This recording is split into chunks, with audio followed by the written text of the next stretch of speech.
அப்படிப்பட்ட அதிமுக இன்னைக்கு 10 ஆண்டுகள் அரசியல் அதிகாரத்தில் இல்லாமல் போகிற நிலைமை அவங்களுக்கு வந்துச்சு. எடப்பாடியும் சேர்ந்து ஒருத்தர் முதல்வர், விஜய் முதல்வர், எடப்பாடி துணை முதல்வருங்கிறது தான் முறையான ஒரு அரசியல். ஆனால் ஒரு 60 ஆண்டு காலமா இல்லாதது இந்த 5 ஆண்டுகள்ல அவங்க கொண்டுட்டாங்க அப்படின்னு ஒரு திமுக காரணனால இப்படி அப்படின்னு ஒரு நரேட்டிவ் செட் பண்றாங்க. இப்போ போக்குவரத்து துறையிலையும் சரி, மின்வாரத்திலையும் சரி ரொம்ப லாஸ்ல போகுது அப்படிங்கிறது இருக்கு. ஆனா அடுத்து மகளிர்கள் எல்லாருக்குமே இலவசம். தவிர திராவிட முன்னேற்ற கழகத்தை குறை சொல்லிக்கிட்டு பேசக்கூடிய அந்த அரசியல் திரும்ப வாரிசு அரசியல் மாதிரி மாறுது. இபிஎஸ் அவர்கள் ஒரு மகனை கொண்டு வர பார்க்குறாருன்னு பொதுவெளியிலே பேச நாளைக்கு சாதிவாரி கணக்கெடுப்பு நடத்தும் போது நான் கொள்கை ரீதியாக தான் விஜய் எதுக்குன்னு தவிர தனிப்பட்ட விஜய் மீது எனக்கு காழ்ப்போ எதுவும் இல்லை. பாதிப்புள் நேயர்களுக்கு வணக்கம். நான் பவித்ரா சேவியர். இன்றைய நேர்காணலில் நம்மோடு இணைந்திருக்கிறார் அரசியல் விமர்சகர், அரசியல் ஆலோசகர் ரவீந்திரன் துரைசாமி அவர்கள். வாங்க அவர்கிட்ட பேசலாம். வணக்கம் சார். வணக்கம் பவித்ரா. சார், விஜய் அவர்களுடைய பட்ஜெட் தாக்குதல் அப்படிங்கிறது சட்டசபை கூடுது. அதற்கு முன்னாடி நாளில் வெள்ளை அறிக்கை அப்படிங்கிறத வெளியிட்டிருக்கிறாங்க.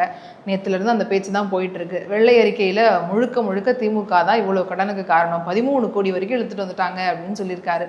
எப்படி பார்க்குறீங்க? Better to light a handle than to hush the darkness. திமுகவை பேசிக்கிட்டு இருக்கிறதுல என்ன எந்த பிரயோஜனமும் இல்லை. திமுக 5000 ரூபா கொடுத்தாலும் சரி, இருந்தாலும் சரி, எல்லாருக்குமே தெரிஞ்ச விஷயம்தான். அதை தெரிஞ்சுக்கிட்டு தான் திமுக 2000னா எடப்பாடி அவர் 2000 போது திமுக 2000 போது 2500 நம்ம சொன்னோம். அப்போ அவங்க அந்த 2000 ரூபா கொடுப்போன்னு சொல்லும்போதே கடனில் ஆட்சிட்டிங்க, இவ்வளோ கடன் இவ்வளோ வட்டின்னுலாம் அரசியல் கட்சிகள் எல்லாருமே தெரிஞ்ச ஒரு விஷயந்தான். அது தெரிஞ்சுக்கிட்டு தான் நாம் இவ்வளவு ப்ராமிஸும் கொடுத்து ஆட்சி அதிகாரத்துக்கு வந்திருக்கோம். ஸோ இதில் மேக்சிமம் முடிஞ்சதை நிறைவேற்ற பார்க்கணுமே தவிர திமுகவே குறை சொல்லிகிட்டு இருக்கிறதுல எந்த பலனும் இல்லை. அது ஒரு நம்மளோட இயலாமையை காட்டக்கூடிய ஒரு வியூகமாக தான் அதை பார்க்குறேன். ஆனால் ஒரு 60 ஆண்டு காலமா இல்லாதது இந்த 5 ஆண்டுகள்ல அவங்க கொண்டுட்டாங்க அப்படின்னு ஒரு திமுக காரணனால இப்படி அப்படின்னு ஒரு நரேட்டிவ் செட் பண்றாங்களா, இல்லை வாக்குறுதிகள் அடுத்து மக்கள் கேட்டுருவாங்கன்றதுக்காக சொல்றாங்களா? எதுனாலும் உங்களுக்கு தெரியும், எல்லாத்துக்குமே தெரியும். தெரியாத உண்மை இல்லை, மூடி மறைச்ச ஒரு வேலையும் இல்லை. டிரான்ஸ்பரண்டாக மக்களுக்கு எல்லாமே தெரிஞ்ச ஒரு விஷயம்தான்.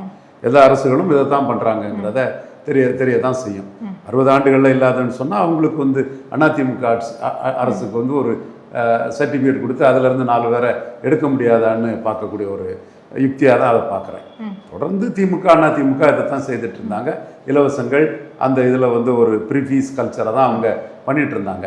நீங்களும் 2500 தான் அதை சொல்லியிருக்கீங்க, தெரிஞ்சு தான் சொன்னீங்கிறது தான் என்னோட பார்வை. இப்போ அடுத்து அவங்க செய்யலைங்கிறதுக்காக காரணம் வந்துருங்கிறதுக்காக இதை பண்ணுறாங்களாங்கிற கேள்வி தான் சார். இப்போ வாக்குறுதிகள் செஞ்சாகணும். இப்போ போக்குவரத்து துறையிலையும் சரி, மின்வாரத்திலையும் சரி ரொம்ப லாஸ்ல போகுது அப்படிங்கிறது இருக்குது. ஆனால் அடுத்து மகளிர்கள் எல்லாருக்குமே இலவசம் தமிழ்நாடு முழுக்கன்ற வாக்குறுதி கொடுத்துருந்தா அதெல்லாம் சாத்தியமா? இந்த நிதி நிலையில் சாத்தியம் இல்லை. ஒரு ஆட்சி அதிகாரத்துக்கு வர்றது ஒரு ஆஸ்பிரேஷனல் ஓட்ஸை கவர்றதுக்கு எல்லாரும் செய்கிறது இயல்பான ஒரு தான். இவங்களும் அதை செய்துட்டாங்க, அவ்வளோதான். அடுத்தால மேக்ஸிமம் எவ்வளோ செய்ய முடியுமோ அவ்வளோதான் செய்ய பார்க்க முடியும். இப்போ நீங்கள் அண்ணா ரூபாய்க்கு 1 படி 3 படினா அவர் சில முயற்சி பண்ணார், அதில் சொன்னதை செய்யணும்னு நினச்சாருங்கிற ஒரு இது இல்லையா? அதே மாதிரி முடிஞ்ச அளவு செய்கிறத நினைக்கிறதா சரியான பார்வையாக இருக்குமே தவிர திராவிட முன்னேற்ற கழகத்தை குறை சொல்லிக்கிட்டு பேசக்கூடிய அந்த அரசியல் மீண்டும் பழைய திமுக அதிமுக லாவணி அரசியல், எரிஞ்ச கட்சி எரியாத கட்சி, அந்த மாதிரிப்பட்ட பழைய பாணி அரசியலாக தான் அது இருக்குன்னு நான் பார்க்குறேன். ஆனால் இப்போ அதிமுகலேருந்து படையெடுத்து நிறைய பேர் போய் தாவைக்கால சேர்றாங்க. விஜயபாஸ்கர் அவர்கள் கூட ராஜினாமா பண்ணியிருக்காரு. விராலிமலை தொகுதி காலியாக இருக்குன்னு சபாநாயகர் சொல்லியிருக்கிறாரு. இந்த மாதிரி தொடர்ந்து வந்துகிட்டே இருக்குது. எப்படி பார்க்குறீங்க? இங்கேருந்து அங்கே போகிறது, மற்ற கட்சியிலேருந்து கூட வராங்க. தாவைக்காக்கு எல்லாரும் படையெடுப்பதன் காரணம் என்ன? பலாப்பழத்தை வெட்டி வச்சா ஈக்கள் மொய்க்குமா இல்லையா? இயல்பு தானே. அதிகாரம்ங்கிற அந்த பழத்தை சுவைக்கிறதுக்கு அரசியல் கட்சிகள், குறிப்பாக அதிமுக போன்ற அரசியல் கட்சிகள், அதுவும் குறிப்பாக எந்த சூழ்நிலையிலும் 5 ஆண்டுகளுக்கு மேலே அரசியல் அதிகாரத்தில் இல்லாத ஒரு கட்சி. நீங்கள் 96 இழந்த அதிமுக கூட 98 தம்பித்துறை, சேடப்பட்டி முத்தையா, கடம்பூர் ராஜு, இன்னும் பலரும் மத்திய அரசு அதிகாரத்துக்குள்ளே வந்துட்டாங்க. ஒரு 2 வருஷத்துக்குள்ளே வந்துட்டாங்க. ஸோ ஒரு 5 ஆண்டுகளுக்கு மேலே ஆட்சி அதிகாரத்தில் இல்லாத ஒரு கட்சியாட்டு அதிமுக எந்த காலத்திலையும் இருந்ததில்லை. அப்படிப்பட்ட அதிமுக இன்னைக்கு 10 ஆண்டுகள் அரசியல் அதிகாரத்தில் இல்லாமல் போகிற நிலைமை அவங்களுக்கு வந்துட்டு. குறிப்பாக எடப்பாடி பழனிசாமிக்கு ஒரு நல்ல வாய்ப்புகள் வந்தது, அதை அவர் தவற விட்டுட்டார். முறையான அரசு என்னன்னா திமுக அரசு அகற்றப்படுது. அப்போ மெஜாரிட்டி வராத விஜயும் 3வது இடத்துக்கு வந்த எடப்பாடியும் சேர்ந்து ஒருத்தர் முதல்வர், விஜய் முதல்வர், எடப்பாடி துணை முதல்வருங்கிறது தான் முறையான ஒரு அரசியல் நடவடிக்கையாக இருக்க முடியும். அல்லது இன்னும் கொஞ்சம் தம் பிடிச்சி அரசியல் பண்ணுனா 3வது இடத்துல இருக்கக்கூடிய மாயாவதி முதல்வரான மாதிரி எடப்பாடி முதல்வராக வர முடியுமாங்கிறத பார்த்துருக்கலாம். ஆனால் அவர் ரொம்ப காம்ப்ளசண்டாக தனக்கு கிடைச்ச வாய்ப்புகளையும் கோட்டை விட்டுக்கிட்டு அதிகாரம்னா எவ்வளோ வலிமையானதுங்கிறத புரியாமல் அவருக்கு அதிகாரத்தையும் சரியாக கேப்சர் பண்ண முடியாமல் திருமாவளவனை மையமாக வச்சு அவருக்கு கிடைச்ச அதிகாரத்தையும் கோட்டை விட்டுக்கிட்டு இப்போ அதிகாரம் விஜய் பக்கம் வரவும் தாவேக்கா தவிர தாவேக்கா அரசல்ல தாவேக்கா காங்கிரஸ் விடுதலை சிறுத்தைகள் முஸ்லீம் லீக் கூட்டணி அரசு 4 கட்சி கூட்டணி அரசு அமைஞ்சதும் அதற்கு 120க்கு மேலே 121 மேலே எம்எல்ஏக்கள் அதுக்கு இருந்த மெஜாரிட்டி இருக்கவும் இப்போ அவரை சார்ந்தவங்க இனிமே இவரை நம்பி எப்படி நம்ம அதிகாரத்துக்கு வர முடியும், இன்னும் 4 ஆண்டுகள் 11 மாதம் இருக்குது, இதுவரை இவர் கூட நின்று ஃபைட் பண்ணி என்ன பிரயோஜனம். அது 2வது இடத்துக்குள்ள ஸ்டாலின் வந்துட்டாரு, தெளிவாக ஸ்டாலின் 2வது இடத்துக்குள்ள வந்துட்டாரு, அதிக சீட்டு பெற்று தமிழ்நாடு ஃபுல்லாக பரவலாக செல்வாக்கு பெற்று 2வது பெரிய தலைவராக வந்துட்டார். இவர் 3வது பெரிய தலைவராக தான் இருக்கிறாருன்னு சொல்லும்போது மேலும் அந்த இடத்துக்குள்ள இவர் கட்சியை தன்வசப்படுத்தக்கூடிய அந்த வேலையை திரும்ப திரும்ப செய்யும் விதமாட்டு சிபி சண்முகம் போன்றவங்களுக்கு உரிய இடத்தை கொடுக்கல. ஒரு லெவலில் அவங்க எதிர்த்து ஓட்டு போட்டுட்டாங்க, எடப்பாடி எதிர்த்து, ஓகே, அதை திரும்ப மன்னிச்சு விடுறீங்க. விடும்போது அவங்களுக்கு பழைய இடத்த நீங்கள் கொடுத்துருக்கலாமே. அவங்க அந்த பழைய இடத்துல கம்பீரமாக ஒரு ஏரியாவுக்குள்ளே நின்னவங்கள சரி பெருஞ்சர் அண்ணா பாண்டியில் மறப்போம் மன்னிப்போம் எதையும் தாங்கும் இதையும்னு அண்ணாமலையில் நீங்கள் சரிங்க உங்களோட பணி தேவை, உங்களோட செல்வாக்கு தேவை, பரவாயில்ல நீங்கள் பழைய பொசிஷன்லேயே நீங்கள் இருங்க, பசுபதியை நான் விட்ரா பண்ணிக்கிறேன், நீங்களே எல்லா பொசிஷனில் இருங்கன்னு அவர் அந்த பெருந்தன்மையாக அதில் செல்வாக்கான சிவி சண்முகத்துக்கும் இவர் விஜயபாஸ்கருக்கும் போன்றவங்களுக்கும் அந்த இடத்த கொடுத்து மீண்டும் பலமாக இருக்கலாமா. அவர் என்ன பார்க்குறாரு, கட்சிக்குள்ளே நம்மளை பலப்படுத்தணும், கட்சிக்குள்ளே நமக்கு சசிகலா தினகரன் ஓபிஎஸ் மாதிரி இன்னொரு சேலஞ்ச் வந்துடக்கூடாது. அப்போ கட்சிக்குள்ளே நமக்கு சேலஞ்ச் வந்துடக்கூடாதுன்னா கட்சிக்குள்ளே பலமாக இருக்கவங்களெல்லாம் தரமட்டத்துக்கு ரிடியூஸ் பண்ணணும். அப்போ கட்சி சிறுசோ பெருசோ அது என்னோட கட்சி, நான் தான் தலைவருங்கிற அந்த ஒரு அணுகுமுறைக்கு அவர் வராரு. இது நீடிக்குமா சார்? ஏன்னா கட்சியுடைய வலிமை இழக்கும் போது அதோட தலைவராக இருந்தாலுமே அதனுடைய பரவலாக இருக்கக்கூடிய ஓட்டுகளும் போகும், தலைவர்களும் போறாங்கன்ற போது அது இன்னும் வலுவின்மையை தானே காட்டுது. கண்டிப்பா அது வலுவிழக்குங்கிறதா என்னோட பார்வை, பலகீனமாகுங்கிறதா என்னோட பார்வை. அதில் எந்த மாற்று கருத்து எனக்கு இல்லை. ஆனால் மீண்டும் நான் சொல்றேன், 10 ஆண்டுகளுக்கு முன்னாடியே நான் சொன்ன கருத்து தான். எதிர் எடப்பாடியார் எலெக்ஷனுங்கிறத சொன்னேன். டிடிவி தினகரன் 3 மாதத்துக்கு பிறகு மாற்று இது வரும்னு சொல்லும்போது 3 மாதத்துக்கு பிறகும் ஒன்றும் நடக்காது, தினகரன் 3 மாதத்துக்கு பிறகு இதைத்தான் சொல்லுவாருன்னு தினகரனை பற்றி ஒரு விமர்சனத்தை அன்னைக்கு நான் வச்சேன். அன்னைக்கு நான் சொன்னேன் கவுண்டர் பண்ணுவார் எதிர் எடப்பாடியார் எலெக்ஷன் சொன்னேன். இன்றைக்கும் நான் அதான் சொல்கிறேன், அவர் கட்சி அவர் தலைமை தான் பலகீனம் அடையும், அவ்வளோதான். இப்போ புதுக்கோட்டை டிஸ்ட்ரிக்டில் உங்களுக்கு தெரியும், அந்த பகுதியில் அவங்களுக்கு தெரிஞ்சவங்க. இவருக்கு அவரோட நடவடிக்கைகள் அது இதெல்லாம் நிறுவனங்கள் அவர்களை தனிப்பட்ட செல்வாக்கெல்லாம் என்டைய டிஸ்ட்ரிக்ட் ஃபுல்லாக விஜயபாஸ்கருக்கு ஒரு செல்வாக்கு இருக்குது. அவரை நீங்கள் இன்னொருத்தர் மாவட்ட செயலாளர் கொடுத்த இடத்துல கொஞ்சம் தள்ளி வைக்க சொல்லிக்கிட்டு அவருக்கே மாவட்ட செயலாளர் கொடுத்துருந்தா அவர் போயிருக்க மாட்டார், ரிசைன் பண்ணியிருக்க மாட்டார். இப்போ அவர் தன்னால் மீண்டும் ஜெயிக்க முடியும், திமுகவிலையும் ஜெயிக்க முடியும், தாவேக்காவிலையும் ஜெயிக்க முடியுங்கிற ஒரு நம்பிக்கையில் ஒரு அரசியல் நகர்வை அவர் செய்கிறாரு. அப்போ அப்படிப்பட்ட ஒரு செல்வாக்குள்ளவரை நீங்கள் இழக்கிற ஒரு அரசியல் நடவடிக்கை நீங்கள் எடுக்கக்கூடாது, அதை எடுக்கிறீங்க. அது மாதிரி சிபி சண்முகம் பெரிய ஒரு அரசியல் சக்தி, பெரிய பவர். நமக்கு அதில் அவருமே பேசினார், இப்போ அது திரும்ப வாரிசு அரசியல் மாதிரி மாறுது, இபிஎஸ் அவர்கள் ஒரு மகனை கொண்டு வர பார்க்குறாருன்னு பொதுவெளியிலே பேச ஆரம்பிச்சிட்டார். இப்போ அவர் இன்னைக்கு வாரிசு அரசியலை பற்றி பேசுனதை விட அவர் பேசுனதுல ரொம்ப ரொம்ப பாதிக்கக்கூடிய ஒரு விஷயம் என்னன்னா, பாமகவால தான் 31 இடங்கள் வெற்றி பெற்றீங்கன்னு சொன்னாரு. அவங்க காரணத்தினால தான் வெற்றியே அடைஞ்சோம். இன்னைக்கு டேட்டாவை பாருங்க, புள்ளி உரங்களை பாருங்க, அதுதான் உண்மைன்னு சௌமியா அன்புமணி அசட்டிவா பேசிட்டு போயிட்டாங்க. அப்போ நேற்றைய தின அரசியல் எப்படி இருந்தது? எடப்பாடி பழனிசாமி கைப்பற்றினாதான் நாம தாக்கு பிடிக்க முடியுங்கிற ஒரு அச்சம் டாக்டர் ராமதாஸ் அன்புமணிக்கும் இருந்தது. இன்றைய தினம் எப்படி இருக்குது? டாக்டர் ராமதாஸுக்கு ஸ்டேச்சர் இருக்கு, செல்வாக்கு இல்லை.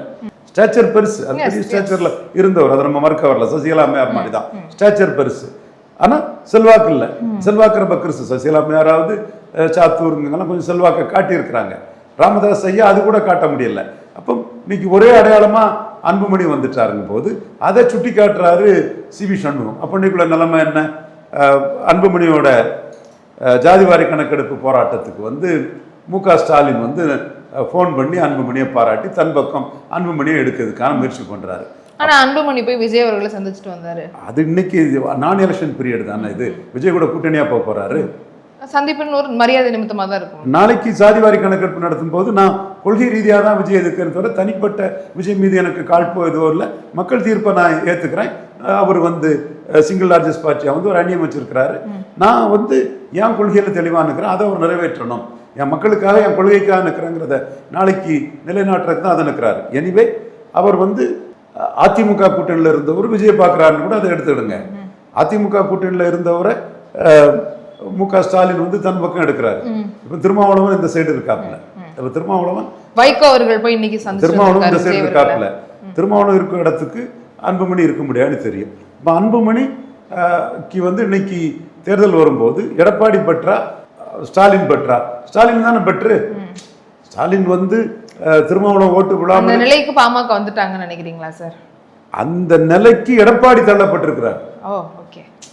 நீங்க அதையும் மீறி அன்புமணி வேணும்னா நீங்க ராமதாஸை காட்டி அன்புமணியை 18 சீட்ல நிறுத்திட்டீங்க.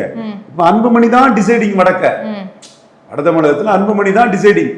நீங்க ஸ்டாலின் விஜய் வேணா மாற்றா திருமாவளவன் காங்கிரஸ் அதை தாக்கு பிடிச்சு விடுவாரு. விஜய் விட்டுருங்க, விஜய் நம்பர் 1 இடத்துக்கு விஜய வைங்க. 35 பிளஸ் இவங்கெல்லாம் ஒரு கொஞ்சம் கொஞ்சம் 4-6 அணி போட்டு எடுத்து ஒரு 40 தாண்டி வைங்க விஜய. ஓகே, 40+. இங்க வந்து 2வது இடத்தை பிடிக்கக்கூடியது 25ல் இருக்கிறாரு ஸ்டாலின். அவர் எடப்பாடி 21ல் இருக்கிறாரு. வட தமிழகத்துக்குள்ள ஒரு 10ல் இருக்கிறாரு அன்புமணி. ஒரு 70 தொகுதிக்குள்ள அந்த 25-10 சேர்ந்தா 35,000 ஒரு முக்கியமான ஃபேக்டரா இருக்காரு. அந்த 21 கீழே போயிடும். புரியுது. இதுதான் ரொம்ப நுணுக்கமான இடம். இதைத்தான் கிட்டிங் த நெயில்னு சொல்லுவாங்க. அடி நெத்தியில் அடிச்சாப்புல சிபி சண்முகம் அதில் அடிச்சுட்டாரு. வன்னியர் சமூகத்தை சேர்ந்த ஒரு பிரபல தலைவரான சிபி சண்முகம் அந்த இடத்துக்குள்ள 31 தொகுதி நீங்க பாமகவில் தான் 47 வெற்றி பெற்றீங்கன்னா வன்னியர்களால் தான் வெற்றி பெற்றீங்கிறத சிபி சண்முகம் தெளிவாக சொல்றாரு. அப்ப இந்த ஃபேக்டர்ல அன்புமணி முடிவு பண்ணினாதான் எடப்பாடி பழனிசாமி வட தமிழகத்திலே தாக்கு பிடிக்க முடியும். அப்ப எடப்பாடி பழனிசாமி இந்த இடத்துக்குள்ள மேலும் பலகீனம் அடைஞ்சிருக்கிறார். அப்ப நீங்க இதுல சிபி சண்முகம், வீரமணி, அன்பழகன் இவங்களுக்கெல்லாம் மரியாதை குறையாம அப்படியே பவர்ஃபுல்லா காப்பாத்தி இருக்கணுமா இல்லையா? அதுதானே உங்களுக்கு லாபம். நீங்க என்ன நினைக்கிறீங்க? இவங்களை பவர்ஃபுல்லா காப்பாத்தினா இவங்க பொதுச் செயலாளர் போஸ்ட்டுக்கு நாளைக்கு போட்டிக்கு வருவாங்க, ஏதாவது சொல்லுவாங்க, அவங்கள நீங்க வந்து தேய்க்கிறீங்க. அவங்க வந்து தெள்ள தெளிவா அன்புமணியை நம்பிதான் நீங்க இருக்கீங்கன்னு போட்டு உடைக்கிறாங்க. இதுதான் இந்த மாதிரி அரசியல் சூழ்நிலையை எடப்பாடி சரியா புரியாததுதான் அவருக்கு இன்னைக்கு வந்து பெரிய பின்னடைவு. அந்த பின்னடைவை சிபி சண்முகம் தன் பேச்சின் மூலமா தெள்ள தெளிவாக கொடுத்துட்டாங்கிறது தான் 100க்கு 100 உண்மை. ஓகே சார், இன்னைக்கு மறுமலர்ச்சி திராவிட முன்னேற்ற கழகத்துடைய தலைவர் இருக்கிற வைகோ அவர்கள் போய் விஜய் அவர்களை சந்திச்சிருக்கிறாரு. ஏற்கனவே நாங்க தெரியாம சூரியன்ல நின்றுட்டோம்னதுனால போய் சப்போர்ட் பண்ண முடியலங்கிற வருத்தம் வேற துரை வைகோ பேசிட்டாரு. என்ன நிலைப்பாடுல இருக்காங்க? தாவேகா பக்கம் போவாங்களாங்கிற ஒரு கேள்வி எழும்புது. அவங்க தாவேகா பக்கம் போறதுக்கான வாய்ப்புகள் பிரகாசமாக தான் இருக்கதா நான் பார்க்குறேன். ஏன்னா திமுகவில் அவங்களுக்குள்ள கசப்பான அனுபவங்கள் வந்து அவங்கள தாவேகா பக்கம் தள்ளிடணும்னு தான் நினைக்கிறேன். தாவேகா பக்கமும் அவங்களுக்கு வந்து ஒரு ஆஃபர் இருக்கத்தான் செய்யுது. அந்த ஆஃபரை அவங்க பயன்படுத்தி தாவேகா அணிக்குள்ள தான் அவங்க போகிறதுக்கான சூழ்நிலை இருக்குது. ஸோ அதுதான் அவங்களுக்கும் உள்ள இன்னும் சில பிரத்யோக அரசியல் சூழ்நிலை தொடர்பாட்டு அவங்க அதை தான் முடிவெடுப்பாங்கன்னு நான் கணிக்கிறேன். இப்போ இந்த மாதிரி ஆல்ரெடி கூட்டணி கட்சிகள்லாம் அங்கே போய் அவங்களுக்கு சப்போர்ட்டிவாக இருந்துட்டாங்க, இப்போ இவங்களும் போவாங்கன்ற சமிகைகள் தெரியுதுங்கும் போது திமுக தனித்து விடப்பட்டதா அப்படிங்கிற கேள்வி வருது சார். இப்போ திமுக பக்கம் இருப்போம், நாங்கள் மாற மாட்டோம்னு உறுதியாக சொல்லியிருக்கிறாங்க. ஜவஹர்லாவும் உதயசூரியன் தான் அவரை நிற்க வைக்குது. தென் தமிமுன் அன்சாரி அவரும் உதயசூரியன் தான் நினைக்கிறேன். எஸ்டிபிஐ வந்து கொஞ்சம் ஸ்ட்ராங்காக நிற்கிறாங்க. எஸ்டிபிஐ முபாரக் வந்து நண்பர் தான், ஷாஜகானும் நமக்கு நண்பர் தான். அது எல்லாமே அவங்க நட்புலயத்தில் ஜவஹர்லால் இந்த இனிய நண்பர். குணங்குடி அனிஃபா ஜிகாத் கமிட்டி பாமக பொருளாளராக இருந்தார்ல, அவர் மூலமாக எல்லாருமே நமக்கு தெரிஞ்ச நண்பர்கள் தான். அவர் நல்ல நட்பு வளையத்தில். இப்போ இதில் வந்து எஸ்டிபிஐ வந்து ஒரு ஸ்ட்ராங்காக ஒரு மேன் பவரோட நிற்கக்கூடிய ஒரு இஸ்லாமிய அமைப்பு, அவங்க கூட்டணியாக இருக்கிறாங்க. பிரேமலதா அம்மையார் தேமுதிக கூட்டணியாக இருக்கிறாங்க. மற்றபடி கூட்டணி கட்சிகளுங்கிறதுல வந்து திமுக சட்டமன்ற உறுப்பினராக இருக்கக்கூடியவங்களும் தாவேக்காவில் ஒரு இடம் கிடைச்சா அல்லது ரிசைன் பண்ணா டிக்கெட் கிடைச்சா தாவேக்காவை நோக்கி நகர்றது பெற்றருங்கிற மைண்ட் செட்டுக்குள்ளே தான் இருக்கிறாங்க. அதில் வந்து காங்கிரஸ் இவங்கெல்லாம் காங்கிரஸ் பண்ணதெல்லாம் அயோக்கியத்தனம். நீங்கள் அயோக்கியத்தனம். நீங்கள் வந்து பாஜகவை ஒரு காரணம் காட்டி, பாஜக எதிர்ப்புங்கிற காரணம் காட்டி, உங்களோட சந்தர்ப்பவாதம், பதவி வெறி, இதுக்கெல்லாம் பாஜகவை ஒரு காரணம் காட்டி நீங்கள் நகர்றதே வந்து வாடிக்கையாக இருக்கிறதுனால தான் யூபியில் பாஜக வளர்ந்தது, பீகாரில் வளர்ந்தது, கர்நாடகாவில் வளர்ந்தது. காரணம் உங்கள் சந்தர்ப்பவாதத்துக்கும் சுயநலத்துக்கும் பதவி வெறிக்கும் பதவி ஆசைக்கும் வந்து நீங்கள் பாஜகவை ஒரு காரணமாட்டு, ஒரு சாக்கு போக்காட்டு சொல்லிக்கிட்டு முறைகேடாக மக்கள் ஏற்றுக்கொள்ள முடியாத அளவுக்கு ஸ்டாலினை முதல்வராக சொல்லி வந்த எம்எல்ஏக்கள் மூலமாக விஜய்க்கு ஆதரவு கொடுத்து நீங்கள் மந்திரி சபையில் இடம் பிடிக்கிறீங்க.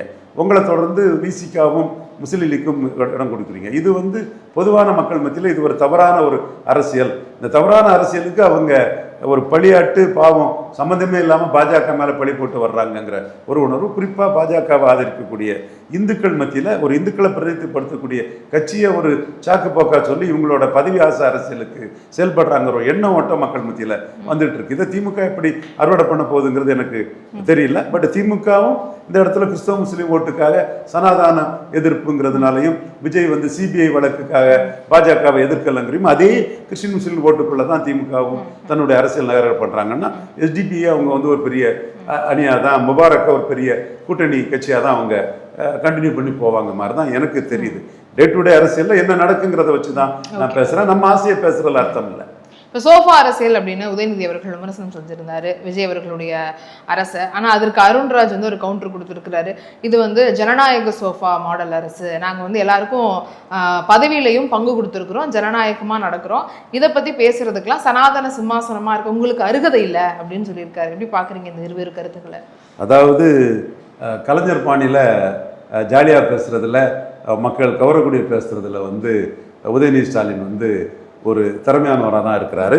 உதயநிதி ஸ்டாலினுக்கு அட்வான்டேஜுங்கிறது, நீங்கள் எந்த ஜனநாயகம் எல்லாத்துக்கும் பதவியில் பங்கு கொடுத்துருக்குன்னு சொன்னால், நீங்கள் வந்து 108 அதாவது 107 தொகுதி 107 வேட்பாளர்கள்ங்கிற லெவலுக்குள்ளே தான் நீங்கள் உங்களுக்கு கட்டுப்படுற, உங்களுக்கு ஷார்ட்டேஜ் இருக்கனால தான் நீங்கள் கொடுத்துருக்கீங்க.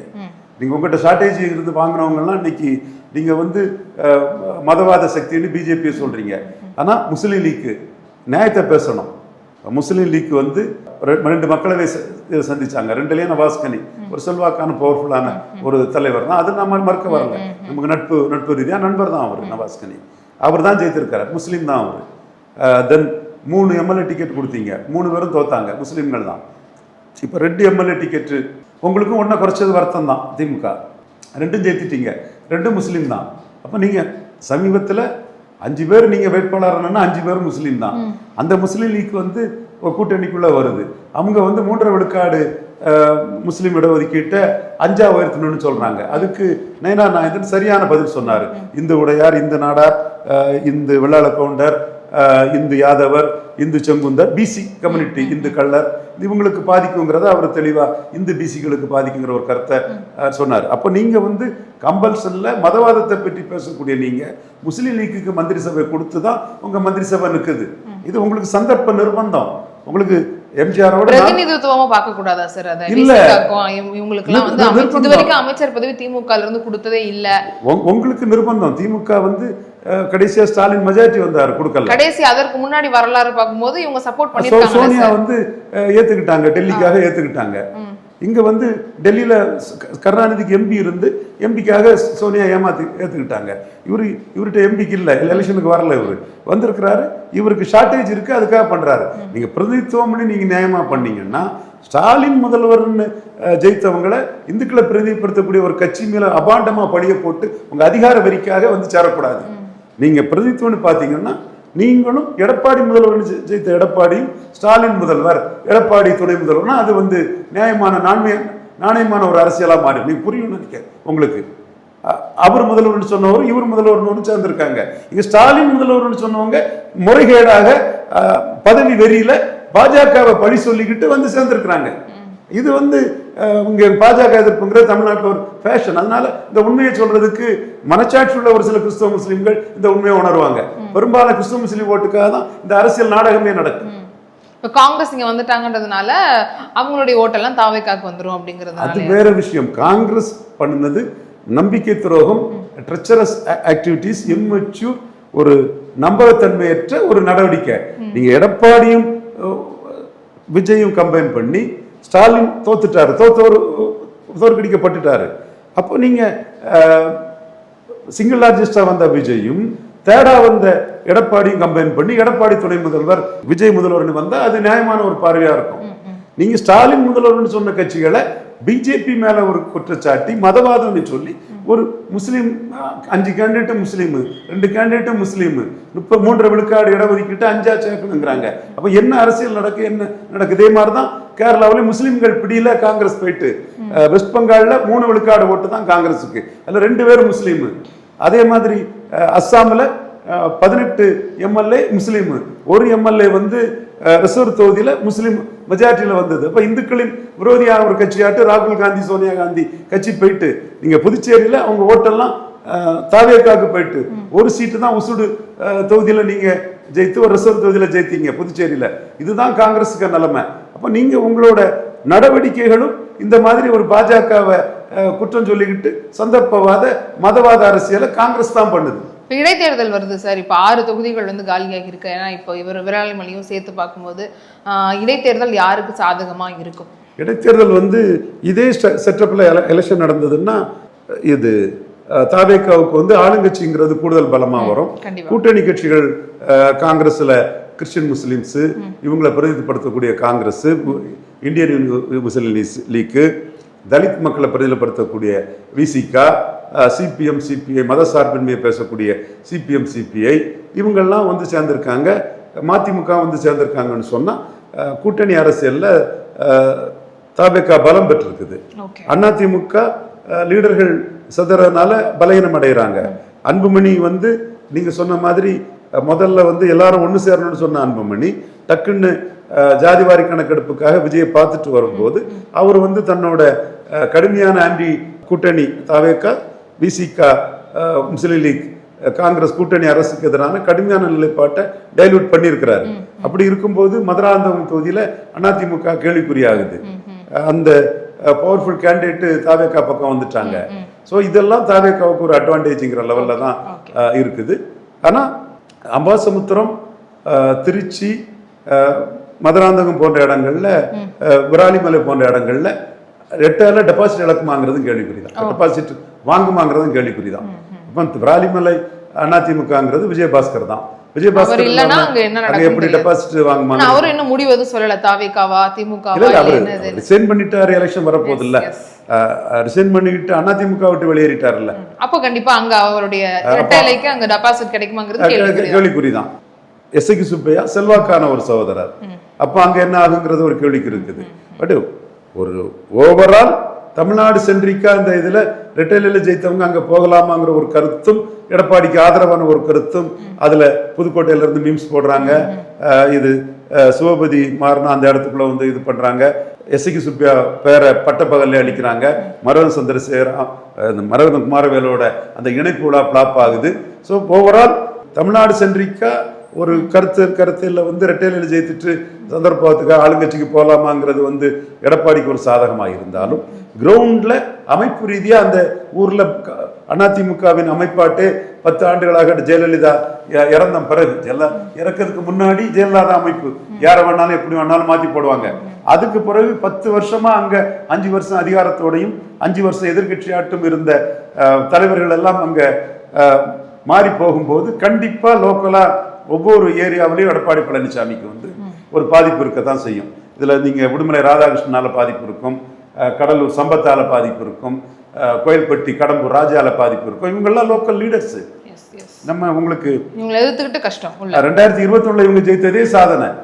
26லயும் ஒரு சில இதுல ஜெயித்திருக்கிறாங்க. அப்ப அவங்களுக்குன்னு தனி செல்வாக்கு இருக்குது. அதை எடப்பாடி பழனிசாமி இழக்கிறாரு. அதனாலதான் ஒரே போராட்டு வந்து சிவி சண்முகம் பாமகவில் தான் 47-31 ஜெயித்தீங்கன்னு அவர் இன்னொரு ஆயுதத்தை எடுத்து தூக்கி போட்டுட்டு போயிட்டார். என்ன ஒண்ணு எடப்பாடிக்கு சாதகமா ஒரு விஷயத்த சொல்லணும்னா, இது பெருந்துறையிலையும் தாராபுரத்திலையும் எடப்பாடியால் ஒரு ஃபைட் பண்ணி கொடுக்கறதுக்கு சமூக அரசியல் சூழ்நிலை இருக்கதான் நான் பார்க்குறேன். ஏன்னா நான் வந்து இவர் சேலத்தில் 38 விழுக்காடு எடுக்கும்போது நெல்லை, தூத்துக்குடி, கன்னியாகுமரியில் டெபாசிட் இழப்பாரு, தேவருக்கு எதிராக நாடார்கள் ஓட்டை இலவசமாக வாங்க முடியாது, 3 இடத்துல டெபாசிட் இழக்க செய்வோம்னு சொல்லி நாம் 2024 செய்து காட்டணும்னா அந்த டிஃபரன்ஸ் அங்கே அந்த 10.5 இந்த மாதிரி பல விஷயங்கள்ல அங்கே டெபாசிட் இழக்கக்கூடிய அந்த கட்சி இங்கே வந்து பெரிய ஒரு சக்தியாட்டு சேலம் பல்ட்டுக்குள்ளே நின்றுச்சுங்கிறது உண்மை. அதுக்கு சீட் கன்வர்ஷனுக்கு அன்புமணி ஆதரவாக இருந்தாருங்கிறது ஒரு உண்மை. ஆனால் இந்த சிச்சுவேஷன் இல்லாமல் பெருந்துறையிலையும் தாராபுரத்திலையும் அவருக்கு ஒரு வேல்யூ வந்து அவர் உதயசூரியனையும் விசிலையும் மீறி தான் பெருந்துறையிலையும் தாராபுரத்திலையும் ஜெயித்திருக்கிறாரு. இப்போ அந்த பகுதியில் இவருக்கு ஒன்றும் பெரிய டேமேஜ் கண்ணெதிராக இருந்த மாதிரி தெரியல. 2 பேர் கேண்டிடேட் போயிட்டாங்க, ஜெயக்குமாரும் போயிட்டாங்க, இவங்க சத்யபாமா அருந்ததிர் சகோதரி அவங்களும் போயிட்டாங்க. ஆனால் அந்த இடத்துக்குள்ள 40 விழுக்காடு ஓட்டு ரெட்டலையில் வந்தது ஒரு ரிசர்வ் தொகுதிக்குள்ள வந்து அவருக்குள்ள ஒரு வெயிட்டேஜ் இருக்குன்னு தான் தாராபுரத்தில் நம்ம பார்க்கணும். நம்ம இந்த இடத்துக்குள்ள வன்னியர் பெல்ட்டுக்குள்ள அவர் எவ்வளவுக்குள்ள நான் தரவுகளோட ஆதாரங்களோட சௌமியா அன்புமணி பேசுறது கரெக்டு தான், சிவி சண்முகம் பேசுறது கரெக்டான்னு சொல்லக்கூடிய நம்ம தான் அங்கே 40 விழுக்காடு எடுத்த அந்த இடத்துக்குள்ள அந்த கேண்டிடேட் ஒரு ரிசர்வ் தொகுதி கேண்டிடேட்டால பெரிய பாதிப்பு வந்துடும் நான் கருதலை. அதே மாதிரி இங்கேயும் ஜெயக்குமாருக்கு ஒரு செல்வாக்கு உண்டு இந்த பெருந்துறையிலையும். ஆனால் பெருந்துறையிலையும் இவர் வந்து வெற்றி பெற்றிருக்காரு, உதயசூரியனையும் விசிலையும் மீறி வெற்றி பெற்றிருக்கிற 2 தொகுதி தான். இந்த 2 தொகுதிக்குள்ள எடப்பாடி பழனிசாமி ஒரு செல்வாக்கை காட்டுவார், ஒரு ஃபைட்டை காட்டுவார். குறிப்பாக என்னோட பார்வையில் கொங்கு வேளாளர் சமுதாயம் வந்து ஆட்சி மாற்றத்தால் அதிகாரத்தை பெரிய அளவுக்கு இழந்த ஒரு சமுதாயமாக தான் நான் பார்க்குறேன். நீங்கள் 4 அமைச்சர் இருந்தாங்க, செந்தில் பாலாஜி, முத்துச்சாமி, ஈரோடு முத்துச்சாமி, வெள்ளக்கோயில் சாமிநாதன், ஒட்டஞ்சத்திரம் சக்கரபாணி. ஒட்டஞ்சத்திரம் சக்கரபாணி செல்வாக்கானவர் ஜெயித்திருக்கிறாரு, இவர் பெரிய ஆர்கனைசர். செந்தில் பாலாஜி வெற்றி பெற்றிருக்கிறாரு. ஸோ இந்த 4 பேர் ஆளுங்கட்சி அதிகார பலத்தோடு இருந்தாங்க. இது அவங்க கட்சியாட்டே இருந்தது. எடப்பாடி, தங்கமணி, வேலுமணி, எம்ஆர் விஜயபாஸ்கர் எக்ஸெட்ரா எக்ஸெட்ரான்னு அந்த கட்சியாக இருந்த சூழ்நிலையில் இன்னைக்கு வந்து ஆட்சி மாற்றத்தில் அந்த கம்யூனிட்டி வந்து அரசியல் அதிகாரத்தை முன்ன இருந்ததை விட இழந்த ஒரு சமூகமாக நான் அதை பார்க்குறேன். அதோட தாக்கம் எல்லாமே வந்து பெருந்துறையிலையும் தாராபுரத்திலையும் எடப்பாடி சென்றிக்கா இருந்தால் அந்த 2 தொகுதிக்குள்ளே ஒரு ஃபைட்டை கொடுக்கலாம். ஆனால் ஒரு வழக்கு தொடர்ந்து இடைத்தேர்தலே வேண்டாம், தள்ளி போடலாம், டிஸ்குவாலிஃபிகேஷனா ரிசர்வேஷனாங்கிறதுலே ஒரு கொஸ்டின் ஆஃப் ஃபேக்ட் கொண்டு வந்து அதை ஸ்பீக்கர் முடிவை நீதிமன்றத்துக்கு கொண்டு போய் அந்த தேர்தலே ஒரு முடிவுக்கு வரணும். இந்த இவங்கெல்லாம் வந்து ரிசைன் பண்ணாங்களா, டிஸ்குவாலிஃபை ஆனாங்களா, இது இவருக்கு பிறந்தாது. யாருக்கு? நம்ம ஹெல்த் விஜயபாஸ்கர். ஏன்னா அவரை கண்டோன் பண்ணியாச்சு, கண்டோன் பண்ண கொடுக்க சொல்லி சபாநாயகரும் கண்டோன் பண்ணியாச்சு. அதுக்கப்புறம் ஒரு ரிசைன் பண்ண ஆரம்பிக்கும்போது அது பொருந்தாது. ஆனால் மற்ற 4 பேரும் எஸ்கி சுப்பையா, இவங்க சத்யபாமா, தாராபுரம் சத்யபாமா, ஜெயக்குமார் அண்டு மரதம் குமாரவேல், இந்த 4 ரெட்டையில ஜெயித்தவங்களும் டிஸ்குவாலிஃபை ஆனாங்களா அல்லது ரிசைனேஷன் ஆங்கிறத நீதிமன்றம் தான் சொல்லணும். சபாநாயகர் ரிசைனேஷன் ஏற்றுக்கிட்டார். ஸோ அந்த கொஸ்டின் ஆஃப் ஃபேக்டை மையமாக வச்சு தேர்தலே தள்ளி போடக்கூடிய வேலையை எடப்பாடி பழனிசாமி செய்கிறாரு. இந்த சூழ்நிலையில் திருச்சி கிழக்கில் மட்டும் தேர்தல் வந்ததுன்னா ராகவா லாரன்ஸ் அவருக்குள்ள வந்து ராகவா லாரன்ஸ் சென்ட்ரிக் எலெக்ஷன் ஆட்டு தாவைக்காட்டு டிக்கெட் வாங்குவாரா, எதிரணியில் டிக்கெட் வாங்குவாரா, இல்லை தனிச்சு எதுக்க போறாங்கிறது ஒரு கேள்விக்குறியா இருக்குது. எதுவுமே ராகவா லாரன்ஸ் வந்தால் இன்ட்ரெஸ்டிங்காக ஜாலியாக தான் இருக்கும். வரட்டும் பார்ப்போம். ஓகே சார், கண்டிப்பாக சார் பார்ப்போம் சார் என்ன நடக்குது அப்படின்னு சில நாட்கள் நமக்கு தெரிஞ்சிடும். இவ்வளோ நேரம் நீங்கள் பகிர்ந்து கொண்ட கருத்துக்காகவும் உங்கள் நேரத்துக்காகவும் ரொம்ப நன்றி சார்.